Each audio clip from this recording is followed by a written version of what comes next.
Yani niндей, олар ушундай бүтелер да артабан окурга кетелер. Biz үзебездин яшьләрде гыйлемле итмәенсә, безнең араннан беринде дә галим да сакмаячак, беринде дә ниме сакмаячак. Ул уны аңлашылып тора.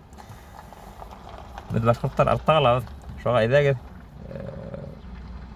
быелгы елда дәррәү генә 14, 15, 16, 17 яшьлек малайларыгызды алып барыгыз укырга, дини колледжга.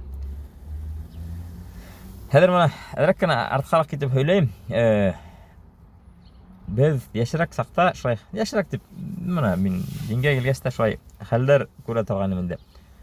Кемнәрдер дини гыйлем алырга киткән там мәдрәсәләргә, артабан теге ислам университетларына, сит ерләргә, һәм улар кемнәрдер, "Җо, бул бармай, без теге улай итеп Коран укып кына нит алмайбыз.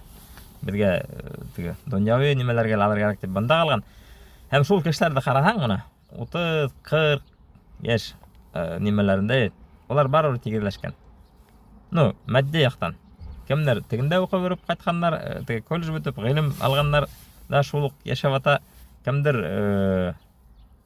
менә юристка укыналар унда безнең заманда, экономистка, улар да шул ук бер заманда. Матди яктан тигезләшкән. Аллаһ Тәгаләдә улар һич тә тигез түгел.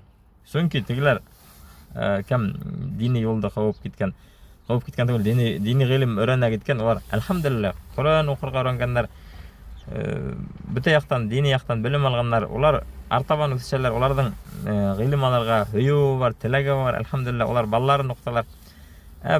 Дөньяви яктан киткәннәр, шул ук менә 10-20 еллык ничек намазын укып йөргән, шул вакытта bir 5-6 сүрә ятлаган, ул шул сүрә менән һаман да тик йөри. Оят, конечно. Ну, шулай. Оның бер яктан ниндәйдер дөньяны кылган, ул тотал алмаган барыбер. Шуга ла әйтәм, озын сүзнең кыскаһы, иң беренче дини гыйлемгә бирегез. Ризыкты Аллаһ Тәгалә генә бирә. Һез беләһегез шуны. Һез шуны аңлайыгыз бит. Һез шуны белмәһәгез, ул значит һезнең ышануыгыз дөресме, дөрес түгелме икәнен.